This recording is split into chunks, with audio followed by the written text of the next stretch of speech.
What's going on, everybody? In this video I'll be teaching you how to make my favorite dish called Mexican chicken tinga. I'll be going through all the steps on how to make this dish because you will not find it in the restaurant anywhere. You'll need to buy some organic chicken from the Mexican store. You can eat it with tostadas and some cheese if that's your thing. I personally don't like cheese, so I would just eat it with the tostadas and the chicken and some vegetables on top. So what you want to do is grab your chicken breast, pasture raised or organic. The better the meat, the better the dish is going to come out. Put it in a pan, in a pot.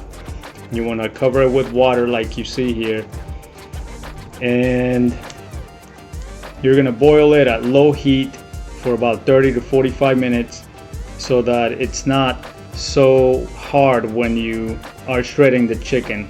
So the slower the cook, the better. You want to add some condiments on it if you want. Your next ingredient will be chicken chipotle peppers and adobo sauce. You can get those at the Mexican restaurant. You can find them easily. The more you add, the spicier the food's gonna come out. So what you want to do is start out with 2 if you don't need that a lot of spicy. If you really don't need a lot of spicy but like the food, you can use 1.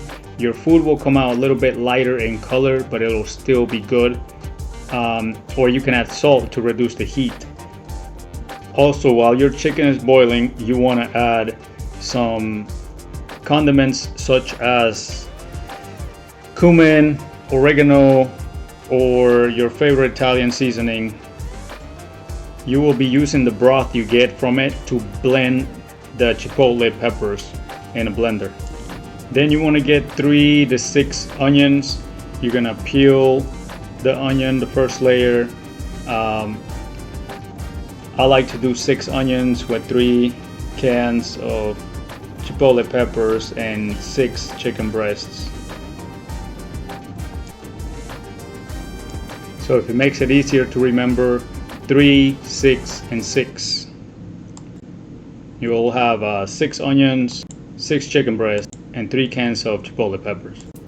You can cut the onions like you see here, nice clean cuts. Then you'll be throwing these in the saucepan and sauteing them until they're cooked. You can do this before the chicken's done, or you can do this as the chicken is cooking. You will also have to sear the chicken once you shred it. Once your chicken is done boiling, you're going to use the broth that you are going to collect from the chicken to make your sauce.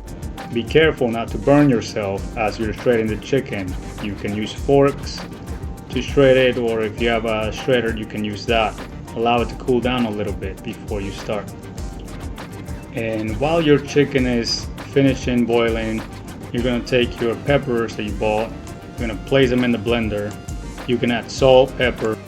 How much salt? Just about a pinch. Don't add too much because it's already with salt unless you think it's too spicy. And the reason we want to use the broth again is to thin out and make the sauce. Otherwise your sauce will come out very thick, and you want to thin it out with not just water. I think personally, if you are, well, for this recipe, you want to take the chicken broth and add it into the blender with your chipotle peppers. The more broth you add, the thinner your sauce will get. This will give it a very, very rich flavor because it's been boiling with the chicken.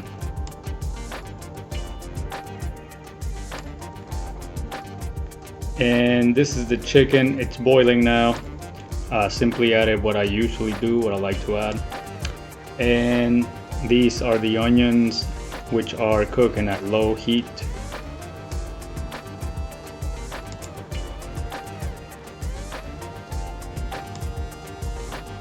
This is what the onions will look like when you cut them and put them inside of the searing pan. You want to saute them with coconut oil. They taste delicious, or olive oil works too. It looks like the chicken's ready.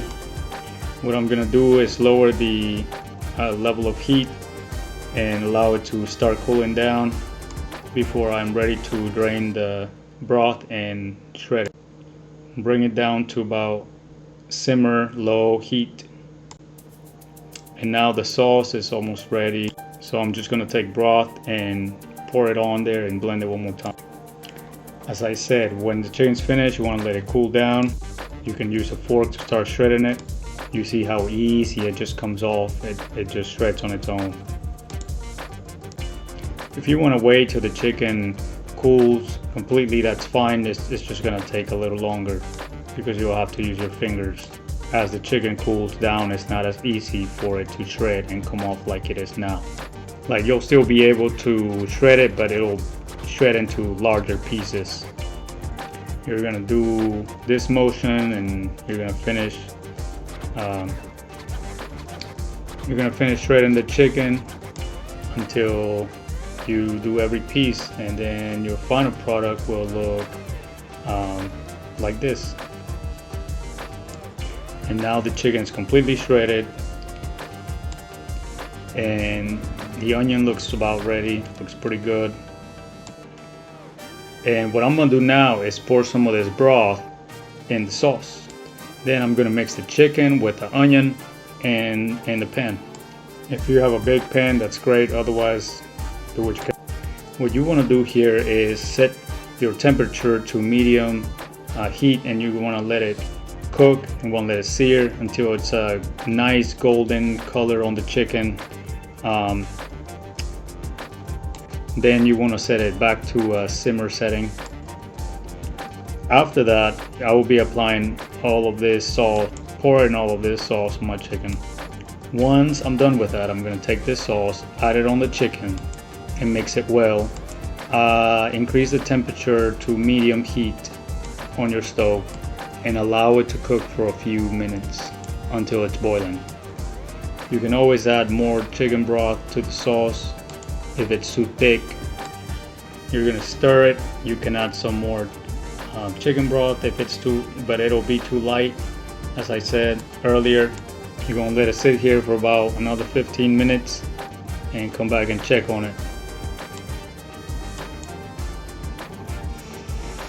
All right, it's been about 15 minutes. At this point, it's ready to eat.